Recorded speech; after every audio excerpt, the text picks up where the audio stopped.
Radio Afrique Santé, partenaire des acteurs de la santé.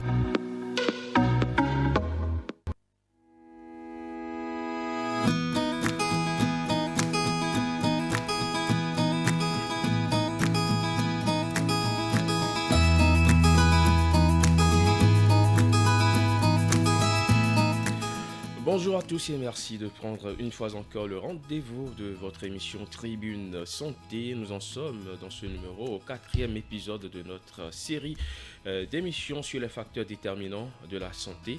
Après avoir abordé l'air, l'eau, le soleil, la terre et leur importance dans notre existence pour avoir une bonne santé en plein temps, nous voici à un nouveau rendez-vous. Aujourd'hui, nous aborderons les cas absence de toxiques, repos, activité physique et état d'esprit comme facteurs décisifs de la santé si le temps nous le permet.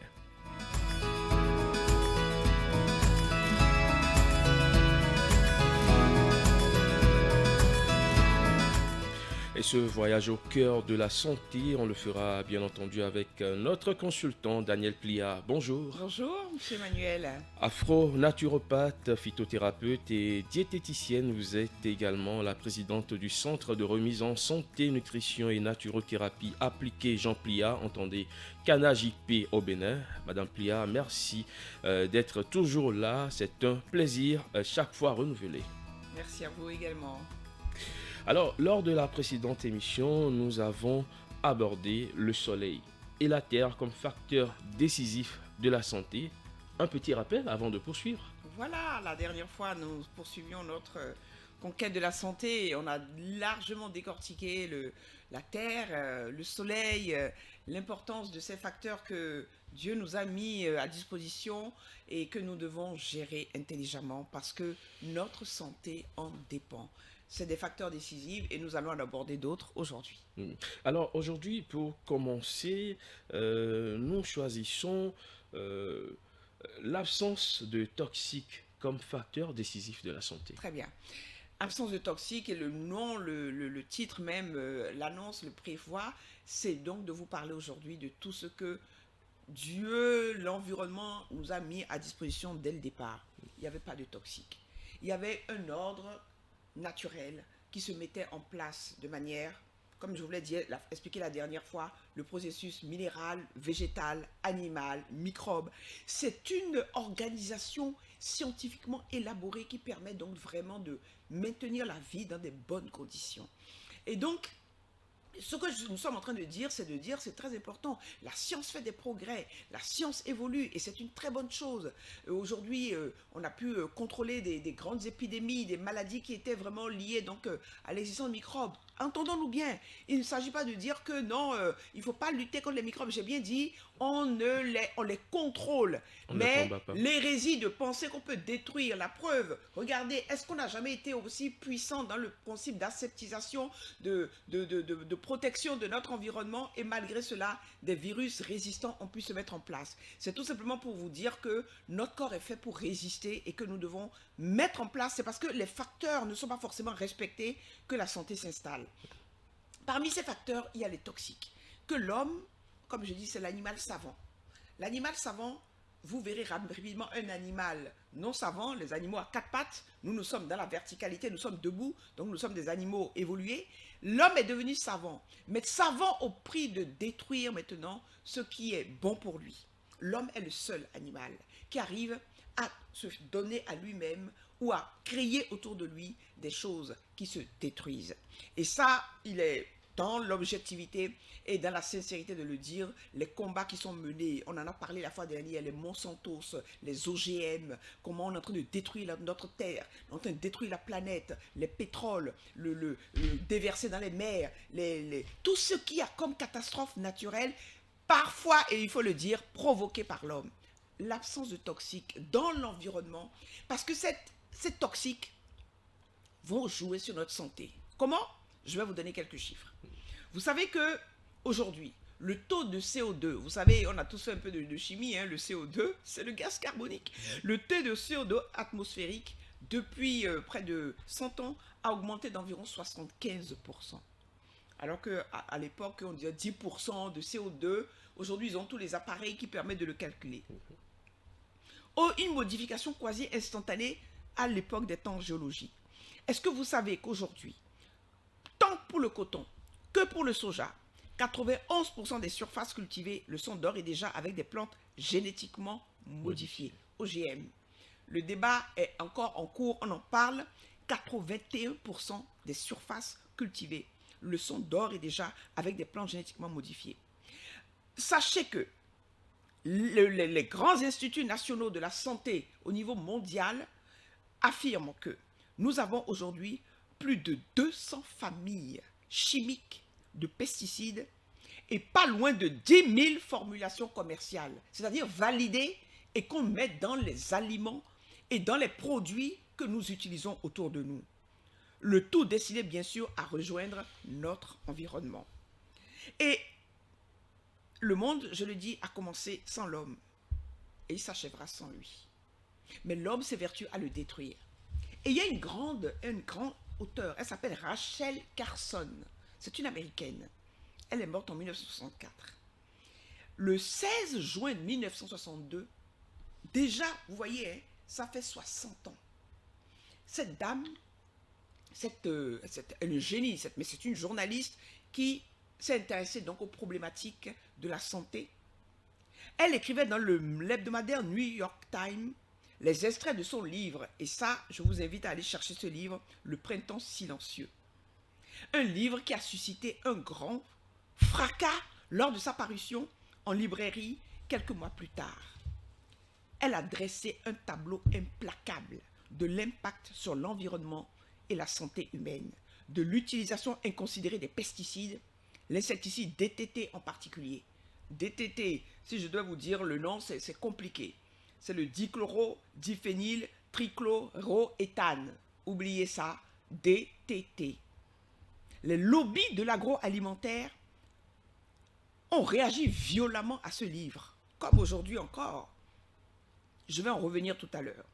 Elle a été en but, cette femme, aux pires attaques. Elle a été calomniée. On l'a considérée comme un défenseur fanatique du culte de l'équilibre de la nature.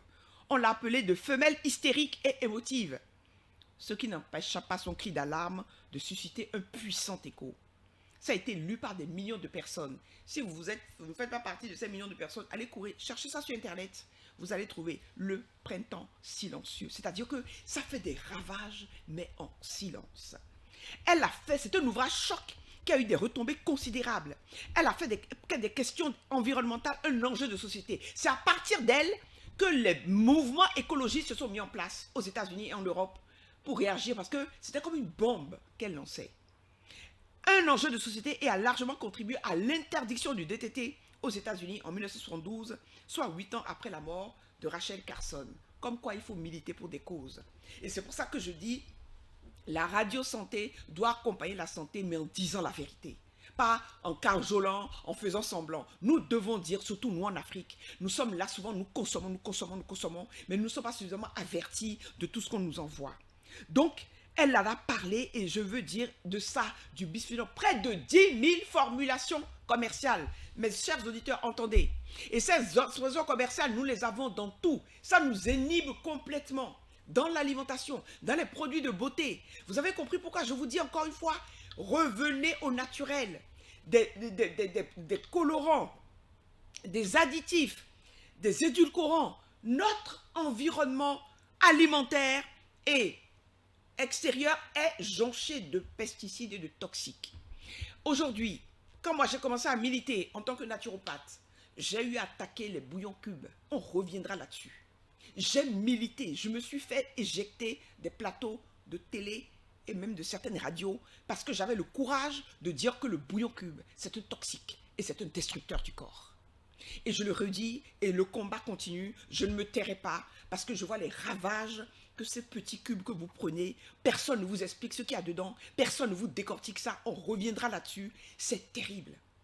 Et donc, par rapport à cela, mais également par rapport à tout ce que vous mettez, les déodorants que vous mettez, vous achetez maintenant et que vous mettez dans les aisselles, les crèmes que vous passez sur le corps, les shampoings que vous mettez dans vos cheveux pour laver les cheveux, Tout ça là est bourré de toxiques, de pesticides qui ont un impact direct sur votre corps. Donc c'est de se dire, de se réveiller, nous les Africains. Parce que traditionnellement, dans notre culture, nous avons tout ce qu'il nous faut. Est-ce que vous connaissez, moi aujourd'hui, c'est des plantes. Ces plantes-là, si vous les cherchez, vous venez me voir, je vais vous les donner. Ce sont des plantes que nos grands-mères utilisaient et elles sont remarquables. Elles ne cassent pas les cheveux, elles nourrissent les cheveux. Et ces plantes-là, elles ne moussent pas. Pourquoi ça doit mousser avant d'être efficace? Voilà comment on a déformé les choses. Et donc, ces plantes-là permettent de nettoyer les cheveux. Au niveau du savon, vous pouvez faire du savon au beurre de karité naturel. Vous pouvez faire du savon avec du baobab, avec du bissap. Tous les ingrédients sont là. Mais nous préférons aller acheter des Dove, aller acheter des luxe, aller acheter des parfums parfumés. Quel parfum? Des parfums de synthèse. Donc, aujourd'hui, il est démontré que l'utilisation des déodorants que vous utilisez au niveau des aisselles, c'est la première cause des cancers du sein en Europe. Et ça, c'est en train de se généraliser maintenant en Afrique. Alors que vous avez le citron. Je parle en même temps et puis je donne en même temps les remèdes. Le citron, c'est un anti-odeur extraordinaire. Le citron mélangé avec du beurre de karité. Comme il est un peu acide, vous le mélangez avec du beurre de karité. Et je vous dis, secret pour ne pas avoir d'odeur de peau trop exagérée. Et en même temps, ça protège la peau. C'est-à-dire que si nous voulons rentrer dans une logique de santé, nous devons accepter qu'on nous fasse des nouvelles propositions. Parce que l'objectif de cette radio, ce n'est pas simplement de vous informer, c'est de vous amener à devenir acteur de votre santé et à changer de mode de fonctionnement. Donc les toxiques qui sont dans votre environnement, vous ne les connaissez pas, vous faites semblant, parce que personne ne vous informe, et c'est le but de la radio Afrique Santé. Mais maintenant que vous commencez à avoir l'information, on reviendra sur ce sujet, parce que le timing ne me permet pas de le décortiquer complètement. Mais j'ai posé le décor. Et je vais vous dire simplement qu'on va revenir sur les aliments morts. On va revenir sur les aliments dangereux. Et j'aurai le temps de vous décortiquer. Par exemple, je repars du bouillon cube. Toutes les populations devraient éviter de manger cet aliment parce que, je dis, c'est un destructeur de beaucoup de choses. Maintenant, j'ai parlé de ça. Donc, ce monde a été créé sans toxique. Mais l'homme, devenir aliment savant, dans sa recherche de toujours aller plus loin, vous savez maintenant qu'il y a de nouvelles théories où on veut créer l'homme éternel, où on dit qu'on ne va plus mourir. Nous allons durer sur la terre 400 ans, 500 ans. Voilà, là où l'homme est en train de faire, on devient Dieu. Mais comme je vous dis, le monde a commandé sans l'homme et il s'achèvera sans lui. Et ça, c'est Claude Lévi-Strauss, un grand philosophe français qui le dit. Et pour le moment, et plus que jamais, l'humanité est en train de lui imprimer sa marque, est en train de bouleverser beaucoup de choses et que ça a un impact automatiquement sur notre santé. Est-ce que vous le savez? Voilà, donc cette absence de toxique est un élément déterminant. Nous allons creuser ça, je vous le promets. Je suis sûr que ça va susciter beaucoup de réactions, mais je sais que c'est un domaine qu'on doit prospecter pour que quand vous mettez vos pieds dans un supermarché, mes chers auditeurs, que vous ayez la connaissance, que vous sachiez là où vous devez aller et ce que vous devez éviter. Si vous n'étiez comme moi, Daniel, vous n'irez qu'au marché. Je suis tout le temps au marché, les pieds dans la gadoue. Je vais chercher mon poisson là-bas, je vais chercher mes légumes là-bas et je suis en bonne santé. Je bénis le Seigneur. Ces secrets, je veux les faire partager parce que je les ai testés. Je ne viens pas simplement en théoricienne.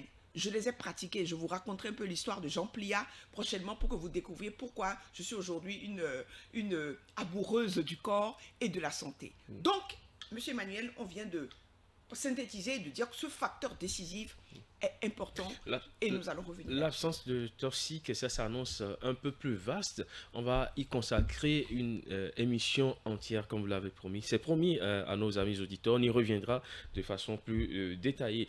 À part l'absence de toxique, un autre facteur qui est également déterminant pour la santé, c'est bien entendu le repos. Le repos. Le repos. Je reviens toujours, moi, à la Bible, je suis chrétienne, qu'est-ce que vous voulez? Je dis, les musulmans aussi, ils nous aiment beaucoup, on partage beaucoup de choses.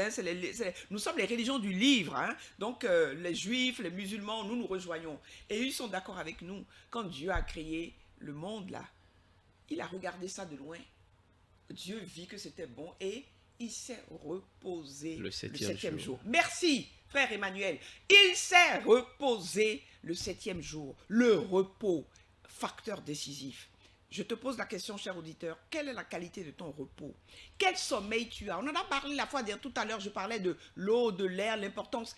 Comment le repos est réparateur. C'est un élément de réparation. Est-ce que vous savez que les cellules, nos cellules, on a des milliards de cellules, on a près de 200 variétés de cellules dans notre corps. Ces cellules, c'est lors du sommeil et lors du repos qu'elles se réparent et qu'elles se renouvellent. Quelle est l'importance de se reposer? Elle assure l'innervation parfaite de nos cellules. Comme je dis, la régénération, la restauration des cellules se fait lorsque nous nous reposons. Toutes les cellules de notre corps ont besoin chaque jour d'un temps de repos suffisant. Je vais vous donner les normes pour que vous compreniez en quoi ça consiste. J'ai parlé déjà de l'environnement, de l'air, de l'eau, du soleil et tout. Et je vous dis maintenant, quand je veux me reposer, pour que mon corps puisse en profiter, lorsque je suis enfant, donc le bébé, vous voyez que dans les premières années, jusqu'à l'âge pratiquement de 1 an, 2 ans, ils passent leur temps à dormir. Parce que c'est pendant le sommeil qu'ils grandissent et que c'est pendant le sommeil qu'ils se réparent. Ils mangent, ils dorment. Ils mangent, ils dorment. Et vous allez voir que quand l'enfant va commencer à grandir, le temps de sommeil va commencer à diminuer. Déjà à partir de 3 ans, 4 ans, c'est une guerre pour pouvoir les faire faire la sieste. Et à partir donc de 4 ans, vous avez vos enfants de 4 ans à 16 ans, ils ont besoin, même jusqu'à l'âge adulte, ils ont besoin de 9 heures de sommeil. Je dis bien 9 heures de sommeil. Par jour. Par jour. Ça veut dire que vous devez les faire coucher et vous-même, idéalement, vous couchez avant minuit. Avant minuit, c'est très important. Parce que la mélatonine, l'hormone qui permet de sécréter l'envie de sommeil, elle est à son pic à partir de 18 heures. Regardez vous-même, à partir de maintenant, à partir de mon émission, essayez de vous observer. 18h, 19h, 20h, 21h, les bâillements commencent à arriver. Et puis les yeux commencent à tomber. On se dit, mais qu'est-ce qui se passe? On lutte. C'est là, vraiment, c'est la lutte. Mais si tu écoutais le corps à ce moment-là, tu arrêterais tout. Tu fermerais ton téléphone portable, tu te levais et tu vas te coucher. C'est le meilleur moment pour récupérer. Que si tu te couches à ce moment-là, tu verras que tu te réveilles 8 heures, 7 heures après, tu es en forme. Tu as été dans la réparation, tu as été dans l'innervation des cellules. Mais qu'est-ce que nous faisons? On contourne ça. Et nous faisons taire le corps. Et puis on essaie de prendre soit un petit café, soit un petit alcool, histoire de dire non, il faut que je me requinque là, le sommeil là, tu ne peux pas venir. Et finalement, nous nous retrouvons à minuit, 1 heure, 1 heure, 2 heures. Et c'est comme ça que s'installe maintenant l'insomnie. Parce que le corps, après 21h, 22h, à 22h, il est au pic de la sécrétion de la mélatonine. Après minuit, il décroît. L'hormone commence à décroître. Le corps te dit, bon, moi je t'ai envoyé l'information, si tu veux dormir, tu dors. Si tu ne dors pas, à 1h du matin, quand tu seras dans ton lit et que tu vas chercher le sommeil, tu es là maintenant. Je n'arrive pas à dormir. Je tourne à gauche, je tourne à droite, et puis voilà, tu es piégé. Donc je vais aller me mettre devant la télé. Tu aggraves encore le problème, ou bien je vais me mettre sur mon téléphone portable et j'aggrave le problème. Le sommeil, le repos, chaque jour suffisant, il doit être régulier à raison de 7 heures au minimum chez les adultes. Vous, moi, monsieur, nous avons besoin de 7 heures minimum. Et quand je dis 7 heures, monsieur Emmanuel, je suis en train de dire 7 heures d'affilée. Je ne dis pas de se lever la nuit pour aller commencer à faire pipi. Hein. Non, non, non, non, non. Si tu coupes le sommeil et que tu te lèves pour aller faire pipi, tu as cassé le rythme du sommeil. Et ça aussi, je le dis, c'est un déséquilibre. Si tu commences à te réveiller 2 fois, 3 fois dans la nuit pour aller uriner, ton corps t'envoie un message. Sois attentif. Mais pourquoi je me réveille dans la nuit pour aller faire pipi? Ça veut dire que les reins commencent à être débordés. Ça veut dire qu'il y a un déséquilibre au niveau de ce que tu as envoyé dans le corps ou de ce que tu as envoyé comme image quand on se met devant la télé pendant des heures. Ça perturbe après le mécanisme du corps. 7 heures non-stop. C'est-à-dire que si je me suis couché à 23 heures, je me réveille à 6 heures du matin. Et à 6 heures du matin, je démarre ma journée. Mais je ne me réveille pas 3 fois dans la nuit pour aller faire je ne sais pas quoi, mais en tout cas, le sommeil est fait pour dormir. Donc 7 heures pour les adultes, 9 heures pour les enfants et les adolescents, et le repos hebdomadaire, 2 jours par semaine. Vous m'entendez bien? 2 jours par semaine. Si tu ne peux pas les 2 jours, prends-moi une journée au moins. Ou débraye, déconnecte, arrête le téléphone portable, éteins l'ordinateur et va te mettre en mode végétatif, repos. Décompresse, va te mettre au soleil, va te reposer, va à la piscine, va à la plage. Et c'est pour ça que notre dimanche, il est formidable. Le dimanche, on ne travaille pas. dans l'organisation même de la société, on a prévu des jours de repos. Mais il y a des gens qui trouvent encore le miracle. Ça, c'est l'homme, ça. On trouve encore le miracle d'aller se travailler. Parce que je vais te dire quelque chose. Quand tu es devant ton ordinateur, tu travailles. Même si c'est pour regarder un film, là, tu es en train de solliciter le cerveau. Même si c'est pour toi, disons, se divertir, tu es en train de solliciter le cerveau. Quand tu es sur ton téléphone ordinateur, en train de regarder des émissions, WhatsApp, TikTok, Twitter, ton cerveau travaille et il est en train... Ça veut dire qu'il y a un bon repos et un mauvais repos. Merci, il y a les mauvais un repos devant une télévision, un écran de télévision, c'est pas un repos. C'est pas un repos. Le corps, il enregistre ça comme une intoxication. Tu auras l'impression que toi, tu fais du bien, mais le cerveau, il se déconnecte. Et il y a des études qui l'ont montré, hein, où on voit les stades, les étapes, et on voit les flux qui se passent au niveau du cerveau lorsque vous êtes 1 heure sur le téléphone portable ou 1 heure sur l'ordinateur. Ce n'est pas du repos. C'est pour ça que je dis, dans vos chambres, évitez de mettre des ordinateurs, de la télé. Pas de télé dans les chambres, chers auditeurs. Pas de télé dans votre chambre. Le repos, c'est le repos. Et donc, le plus souvent, est-ce que vous allez remarquer, les crises cardiaques se font généralement entre 21h et 4h du matin. C'est pas moi qui le dis, hein. C'est les statistiques au niveau mondial. C'est l'OMS. J'ai pris les chiffres de l'OMS qui disent que généralement, les crises cardiaques se réalisent entre 21h et 4h du matin. Presque toujours après une journée d'agitation et de tension nerveuse.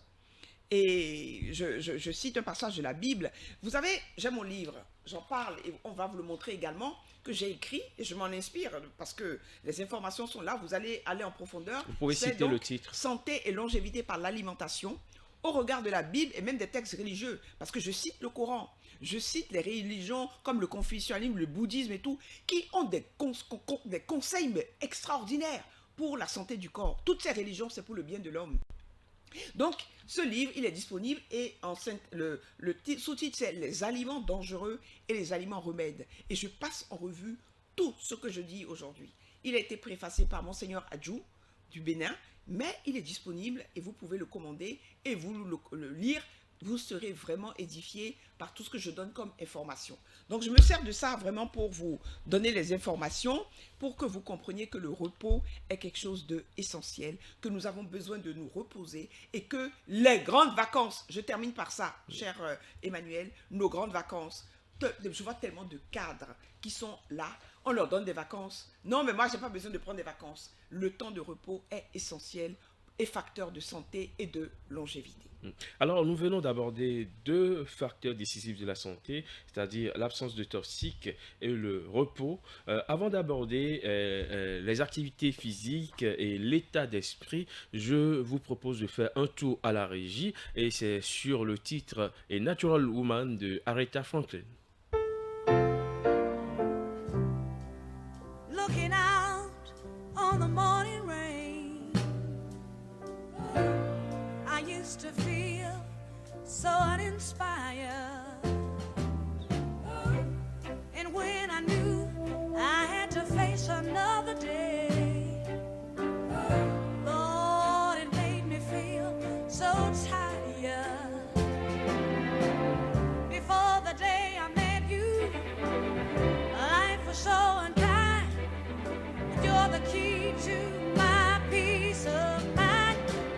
'Cause you make me feel, you make me feel, you make me feel like a natural woman.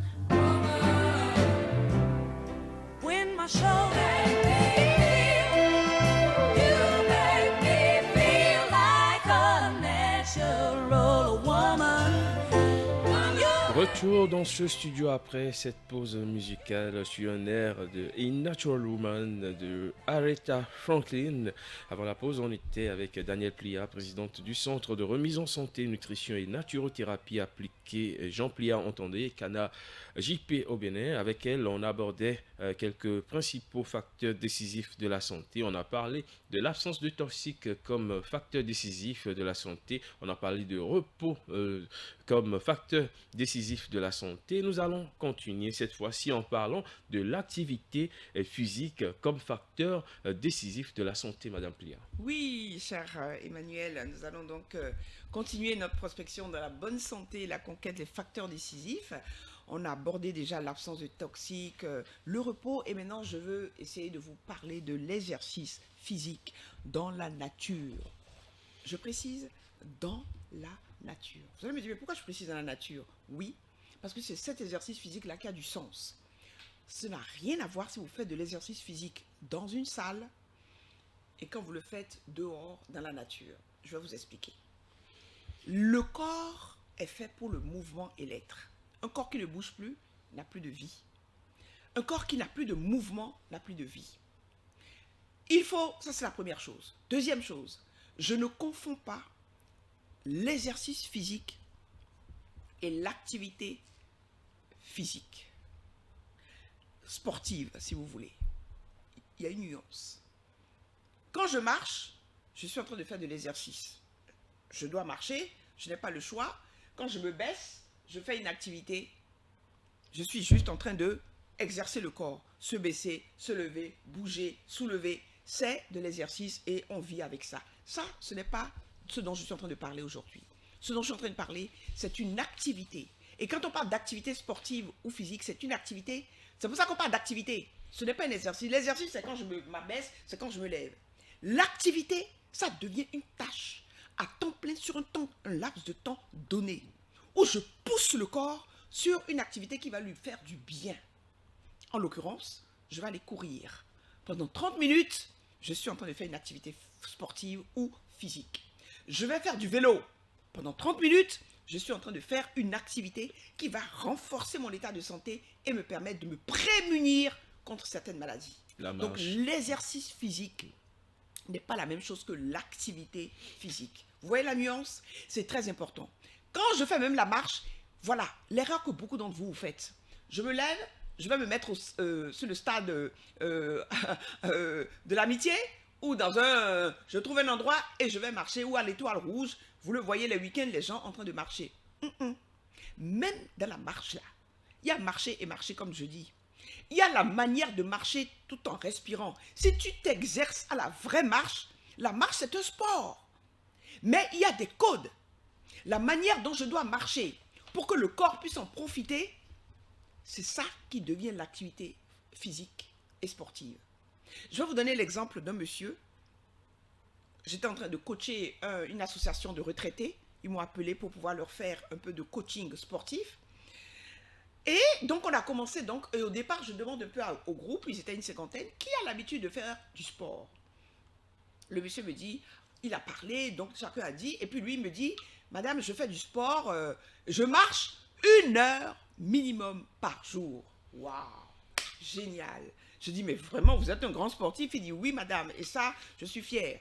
Et d'ailleurs, ça crée des problèmes avec mon épouse, qui me dit que, c'est quoi? Si c'est ça pour faire, je dois faire ça tous les jours pour être en bonne santé, ça ne m'intéresse pas. Je dis ok, très bien.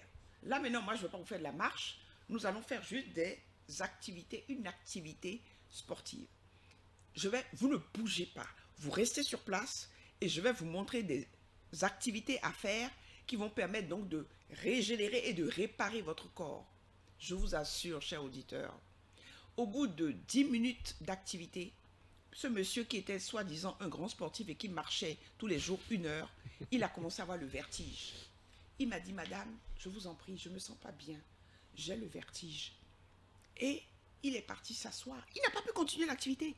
Et sa femme, qui ne faisait pas 1 heure de marche, elle a tenu l'activité pendant 1 heure. Et elle lui a dit, tu as vu mon chéri, je suis heureuse aujourd'hui que madame vienne nous révéler ce que c'est que l'activité sportive. Cette femme, elle n'a pas besoin de faire de l'activité sportive tous les jours. Si elle le fait dans un court laps de temps, 1 fois, 2 fois dans la semaine, le corps comprend cela. Et le corps le lui rend. Parce que les exercices que moi je lui montrais, c'était plus du stretching, détendre le corps, tirer les muscles. Vous voyez les chats, les chiens, comme ils font là. Ils ont des périodes comme ça où ils poussent. Moi, j'observe souvent mon chat. Il se dort au soleil. Et après, vous voyez, il se lèche. Et après, vous allez le voir, il s'étire. Regardez comment ils font. Ils s'étirent comme ça. Ils tirent comme ça. Et c'est ces exercices que j'ai commencé à montrer aux gens.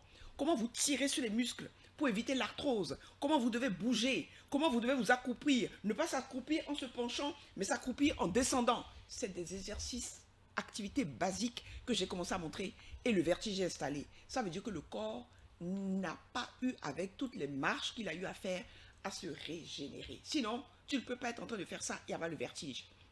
Le vertige, c'est un signal. Donc, l'exercice physique, notre corps est fait pour le mouvement et l'être. Et nous devons apprendre et intégrer ça dans notre programme de santé. Conquête de la santé, je dois marcher, de marcher avec un coach. C'est pour ça que dans notre centre, nous avons des coachs qui vous accompagnent, qui vous montrent comment il faut marcher. Surtout si tu es hyper tendu, tu ne marches pas n'importe comment. Si tu es diabétique, il y a des types de marches qui te permettent de freiner et de baisser le taux de glucose. Est-ce que ça, tu le savais? Mais donc, vous vous levez comme ça, faites attention. On ne se lève pas comme ça pour dire non, mais mon docteur m'a dit de marcher. Comment il faut marcher? Comment il faut respirer? Comment il faut procéder pour ne pas épuiser le corps? Et comme je vous ai dit, nous aidons les diabétiques à faire du bon sport et automatiquement après, comme ils ont généralement leur mesurette de glucose là, ils sont étonnés eux-mêmes quand ils reprennent le glucose, le taux a chuté. C'est les bonnes activités sportives, physiques dont il s'agit. Donc retenez que l'exercice, l'activité sportive, faite dans de bonnes conditions, combat l'hypertension artérielle. Elle évite l'obésité. Elle maintient en forme. Tout l'organisme est bénéficiaire de cela. Il n'y a plus de vertige, il n'y a plus de ceci. Et comme disait ma grand-mère, je me rappelle ma grand-mère, elle était une grande vendeuse au marché Tokpa. Ceux qui sont du Bénin, vous allez savoir là où se trouve le marché Tokpa. Et à l'époque, nous, notre maison était du côté de l'aéroport, au Cocotier. Et notre grand-mère, elle vendait des marchés, des tissus au marché.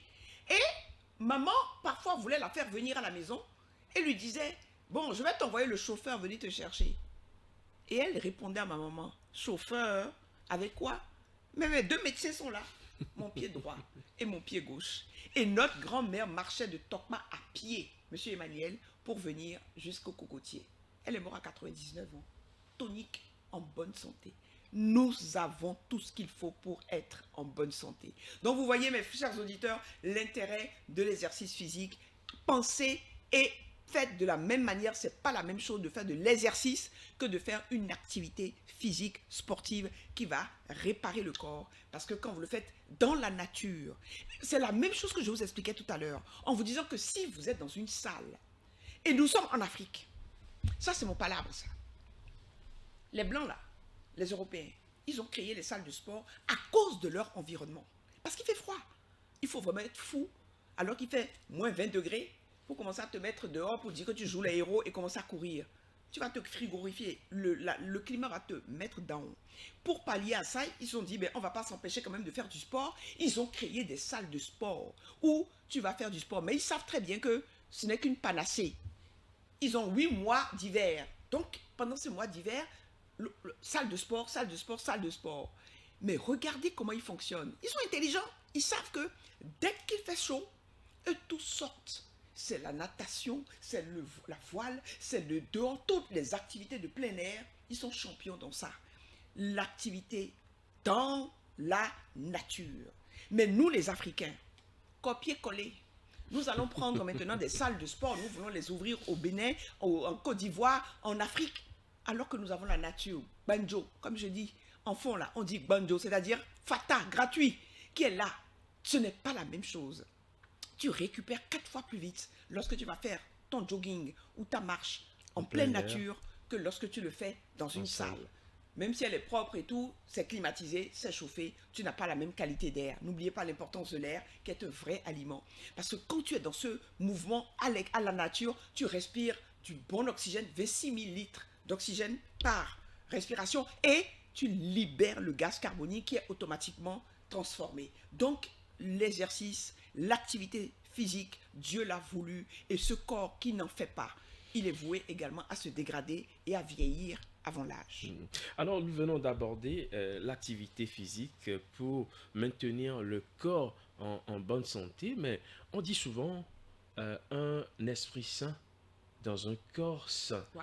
Et la transition, elle est toute trouvée pour aborder l'état d'esprit comme facteur décisif de la santé. Merci. Dernier facteur que nous allons aborder, qui est essentiel. C'est pour ça qu'on l'a mis à la fin, parce qu'il vient clore tous les autres. Il fait la synthèse de tous les autres. Tu peux avoir le meilleur air. Je te donne un exemple. Tu as le meilleur air. Il fait soleil tous les jours. Mais tu te plains de l'air. Tu dis, mais Pourquoi l'air est pollué comme ça? Pourquoi l'air est... Tu te plains. Le soleil est là, c'est ce qu'on a. Mais il fait trop chaud. Il y a trop de soleil. Ceux qui sont sous les tropiques, les tempérés là-bas, oulala, le froid, on en a marre du froid. L'eau, l'eau là, je suis fatigué, l'eau est trop glacée. Oh, l'eau est trop chaude. Tout ça là, tu as tous ces facteurs autour de toi, mais c'est ton état d'esprit qui détermine si tu vas en profiter et si ton corps va en bénéficier. On est sur l'état d'esprit. C'est un facteur essentiel pour la santé. Que le cancer, est-ce que vous le savez, le cancer affecte plus fréquemment les gens dépressifs et de mauvaise humeur, colère, énervement, irritable. Dès qu'on te dit quelque chose, on ne peut pas te faire de blagues, tu es toujours en train de... Tu es prédisposé au cancer. La confiance et la foi. Pourquoi je parle beaucoup de Dieu? C'est scientifiquement démontré. C'est un livre anti-cancer qui a été écrit par un grand psychologue qui lui-même a été atteint par le cancer et qui donne dans ce livre les remèdes. Il dit, on a observé des bouddhistes, on a observé des chrétiens, on a observé des musulmans. Quand ils prient, on voit que les marqueurs des maladies métaboliques comme le cancer, l'hypertension artérielle chutent plus rapidement que les non-croyants. Vous m'avez bien entendu? Que les non-croyants. Parce que le fait que tu sois dans la foi, tu te déconcentres de toi-même et tu t'adresses à la puissance divine pour lui demander son aide. Et il est démontré que pour lutter contre ces maladies, les gens qui ont la foi, et ça c'est observé dans les hôpitaux aux États-Unis et en Europe, les personnes, ça c'est des médecins, des statistiques à l'appui, tout ce que je dis, c'est documenté.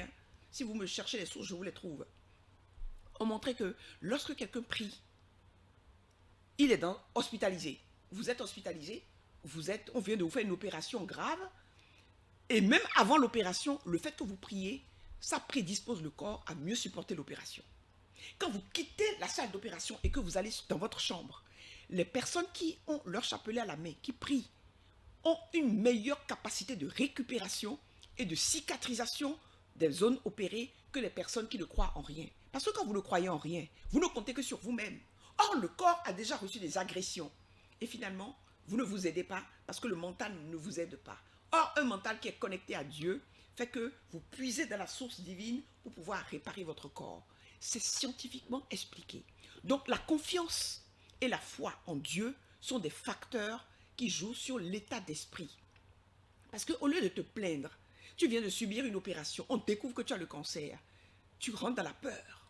Mais cette peur-là, si tu ne la fais pas sortir, comment veux-tu qu'elle puisse te laisser?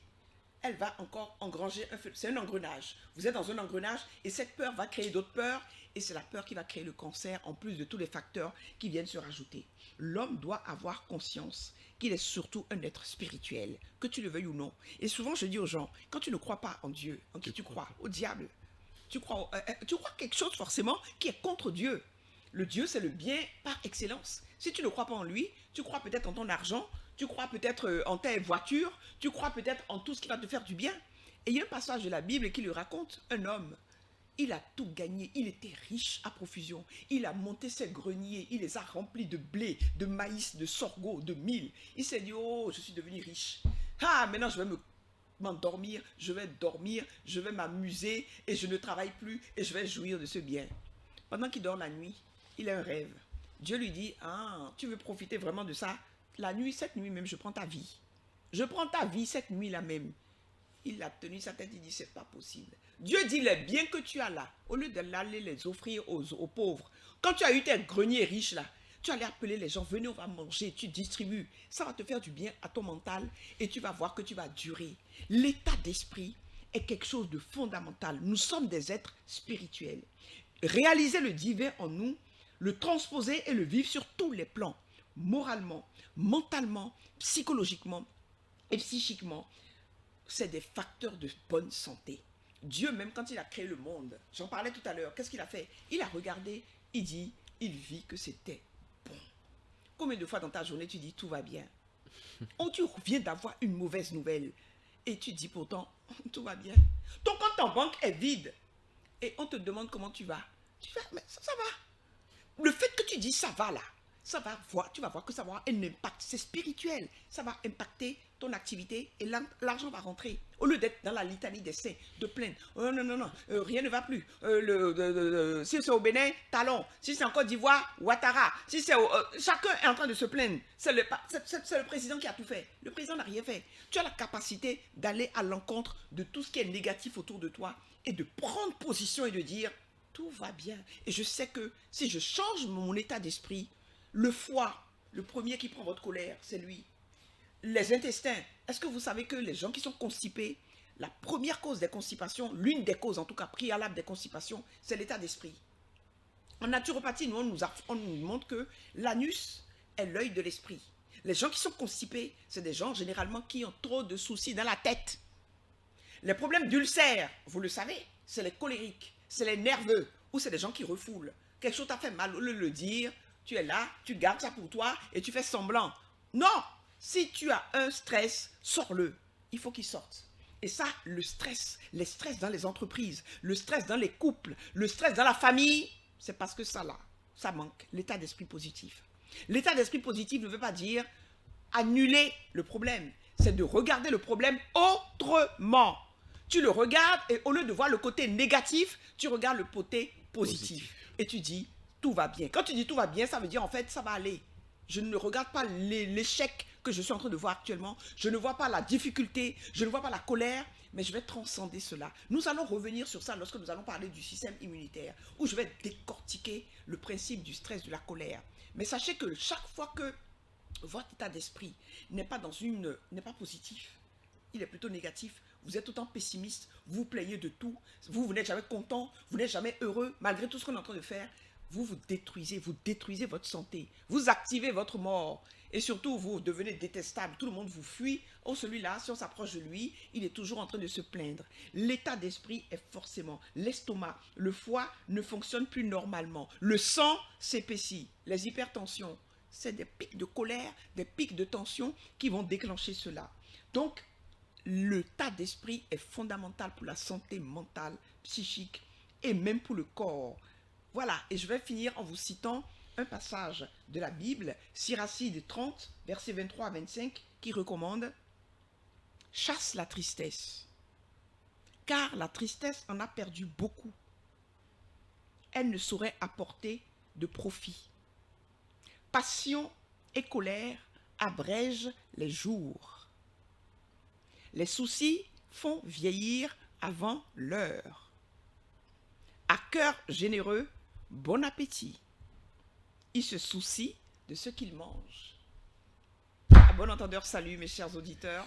Je viens de vous donner le dernier facteur décisif qui va vous permettre de rentrer dans les soubassements qui vont vous permettre maintenant de conquérir la santé. Quand ces facteurs-là sont posés, vous avez compris là maintenant, on pourra avancer et aborder le dernier facteur qui manque. J'en ai parlé de 8 là, vous voyez qu'il a manqué un, c'est l'alimentation. Alors, on vient de parler de 8 sur 9, il reste l'alimentation qu'on va forcément aborder dans le prochain numéro qui sera bien entendu le 5e et dernier épisode de cette série sur les facteurs décisifs de la santé. Si on doit faire un résumé, un bref résumé sur les 8 facteurs qu'on vient d'aborder, c'est-à-dire l'air, l'eau, le soleil, la terre, le repos, l'absence de toxiques, l'état d'esprit, l'activité physique. Qu'est-ce que vous nous direz, Madame Plirin?